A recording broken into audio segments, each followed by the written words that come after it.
Sesaat lagi kita akan menyimak materi pembelajaran pendidikan agama Islam.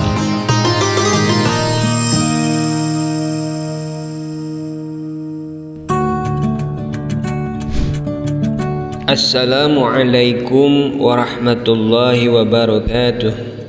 Alhamdulillahi rabbil alamin, wassalatu wassalamu ala asrafil anbiya'i wal mursalin, sayyidina Muhammadin wa ala alihi wa sahbihi ajma'in.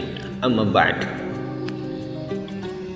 Anak-anakku sekalian yang saya hormati,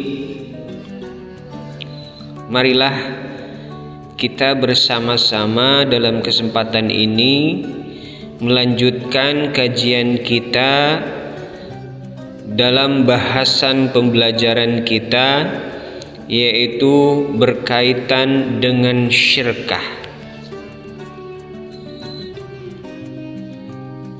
Masih berada di bidang perekonomian Islam,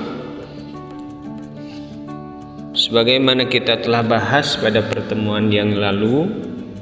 Kita menceritakan atau mengkaji tentang jual beli dan riba. Hari ini kita akan mempelajari tentang syirkah. Tujuan pembelajarnya peserta didik memahami tentang syirkah. Secara bahasa, kata syirkah berarti mencampurkan dua bagian atau lebih sehingga tidak dapat lagi dibedakan antara bagian yang satu dengan bagian yang lainnya. Adapun pengertian syirkah menurut istilah adalah suatu akad yang dilakukan oleh dua pihak atau lebih yang bersepakat untuk melakukan suatu usaha dengan tujuan memperoleh keuntungan. Jadi syirkah ini bisa disebut perseroan, kerjasama antara dua orang atau lebih. Ya, kalau satu orang bukan syirkah. Jadi syaratnya harus dua orang atau lebih, 2, 3. Adapun rukun syirkah, rukun dan syarat syirkah. Kalau rukunnya aja 3, yang pertama dua belah pihak yang berakad atau akidaini, akidaini, dua orang yang berakad. Yang kedua objek akad, disebut juga makud alaihi, makud alaih. Kemudian yang ketiganya adalah akad atau disebut juga dengan istilah syigat. Adapun syarat dua belah pihak yang berakad, yaitu satu, harus memiliki kecakapan, ahliyah dalam melakukan tasarruf, pengelolaan. Ya, masa orang yang tidak mampu, tidak punya kecakapan berakad pada satu bidang melakukan akad itu, karena salah satu pekerjaan itu kan harus dengan ilmu. Man aroda dunya falahi bi ilmi, Kalau tanpa ilmu bahaya, tunggu kehancuran tanpa ilmu. Kemudian yang kedua, syarat objek pajak objek akad. Syaratnya adalah pekerjaan atau benda yang dikelola dalam syirkah harus halal dan diperbolehkan oleh hukum syara, dalam hal ini ajaran Islam. Jadi dalam hal yang halal itu. Kemudian yang ketiga, syarat akad adalah harus berupa tasarruf, yaitu adanya aktivitas pengelolaan. Ya, ada kelihatan ikhtiarnya begitu ya. Karena mungkin ada kerjasama yang tidak kelihatan ikhtiarnya. Perlu diketahui bahwa ajaran Islam itu bukan hanya ajaran teori ya. Tapi dalam Islam itu kan harus menyatu antara iktikad, ucapan, perbuatan ya.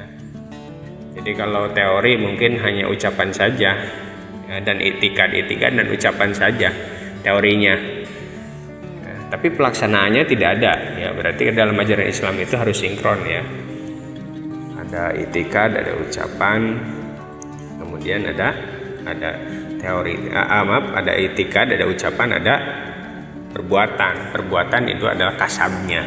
Para pendengar yang saya hormati, anak-anakku sekalian yang saya banggakan. Kemudian macam-macam syirkah. Ada macam-macam syirkah, macam-macam kerjasama, macam-macam kongsi ya. Syirkah ini dibagi menjadi beberapa macam ya. Ada 4 syirkah ya. 1 syirkah inan, yang kedua syirkah abdan, yang ketiga syirkah wujuh, dan yang keempat adalah syirkah mufawadah. Adapun syirkah inan adalah syirkah antara dua pihak atau lebih yang masing-masing memberikan kontribusi kerja dan modal.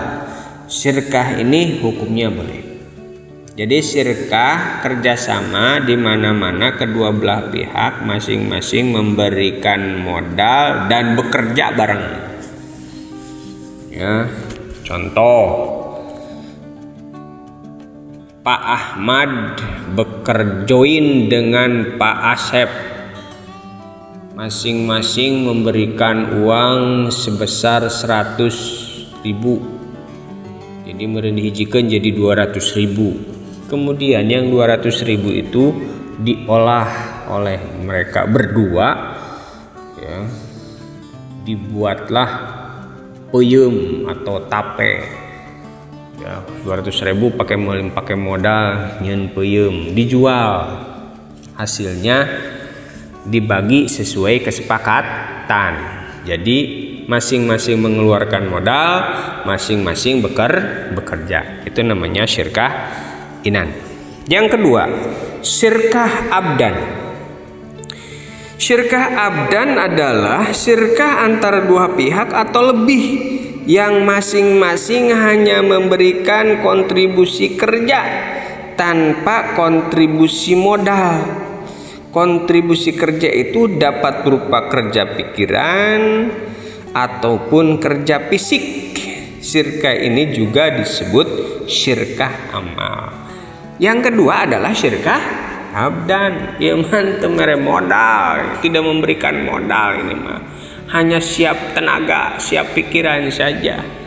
Contoh pegawai bangunan, kerjasama antara tukang pasang, tukang teplok dengan kernek, itu kan kerjasama ya, kerjasama. So kalau misalkan cuma ada tukang saja, nggak ada kernetnya, nggak ada kenek ngaduk malah geus anggeus atuh ya, tidak akan selesai.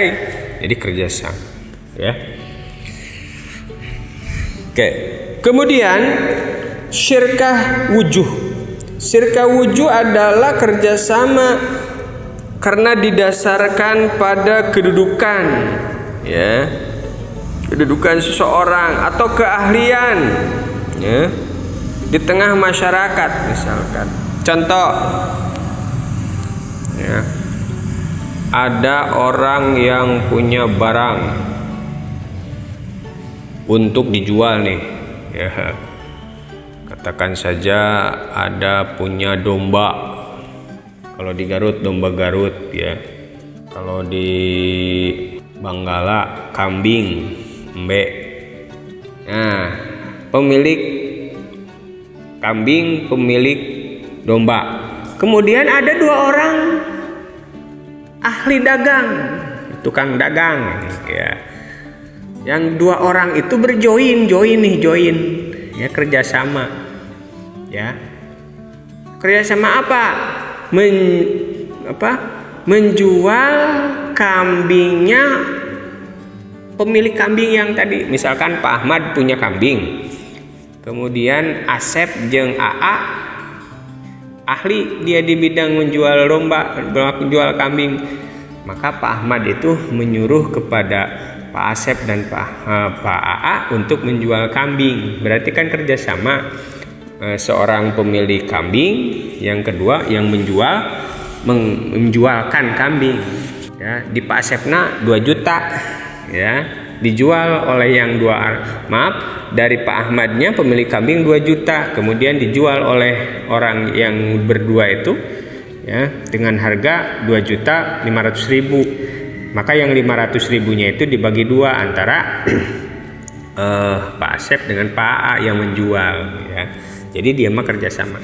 Nah, seperti itu. Itu adalah syirkah wujuh. Sebetulnya syirkah wujuh ini hampir ke syirkah abdan lah ya. Hampir mirip-mirip syirkah abdan. Kemudian yang keempat adalah syirkah mufawadah. Syirkah mufawadah yaitu syirkah antara 2 pihak atau lebih yang menggabungkan. Jadi emang gabungan syirkah dari mulai syirkah abdan, syirkah inan, syirkah wujuh digabung. Jadi semuanya ada merenan uangnya bro, kadinya kerja bareng juga mungkin ya, seperti itulah. Nah, itu adalah syirkah, pembagian syirkah. Yang kelima ya. Ini masih ada ya satu lagi, yaitu mudorobah. Mudorobah adalah akad kerjasama usaha antar 2 pihak, di mana pihak pertama menyediakan semua modal, sedangkan pihak lainnya menjadi pengelola. Yang satu memberikan modal, yang satu pengelola. Anu hiji bosna pemegang uang, yang satu pengelolanya. Nah, hasilnya bagi hasil berdasarkan kesepakatan. Selanjutnya adalah kerjasama wabil khusus di bidang pertanian atau tatanen, cek orang Sunda mah, peplakan. Ada 3 ya jenisnya. Yang pertama ada musakkoh, yang kedua ada muzarro'ah, dan ada mukhabaroh. Musakkoh adalah kerjasama antara pemilik kebun dan petani, di mana sang pemilik kebun menyerahkan kepada petani agar dipelihara dan hasilnya nanti akan dibagi 2 menurut presentasi yang ditentukan pada waktu akad. Musakkoh ini hampir mirip maro ya, orang pemilik sawah menyerahkan kepada pengelola, hasilnya nanti dibagi sesuai kesepakatan paruan gitunya ya. Kemudian ada muzarro'ah. Muzarro'ah adalah kerjasama di bidang pertanian antara pemilik lahan dan petani penggarap, di mana benih tanamannya berasal dari petani penggarap ya. Itu muzarro'ah. Kemudian kalau mukhabaroh adalah sebaliknya, yaitu kerjasama dalam bidang pertanian antara pemilik lahan dan petani penggarap, di mana benih tanamannya berasal dari pemilik lahan. Ai muzara'ah mah ti petani anu garap benih nate ya. Ari mukhabaroh mah dari pemilik lahan ya. Jadi kerjasama sama gitu ya, hanya bedanya yang satu benihnya dari petani yang menggarap, yang satu lagi berasal dari si pemilik lahan. Para pendengar yang saya hormati, demikianlah materi kita hari ini, mudah-mudahan ada manfaatnya. Assalamualaikum warahmatullahi wabarakatuh. Terima kasih telah mengikuti pembelajaran hari ini. Semoga menjadi inspirasi untuk kehidupan kita.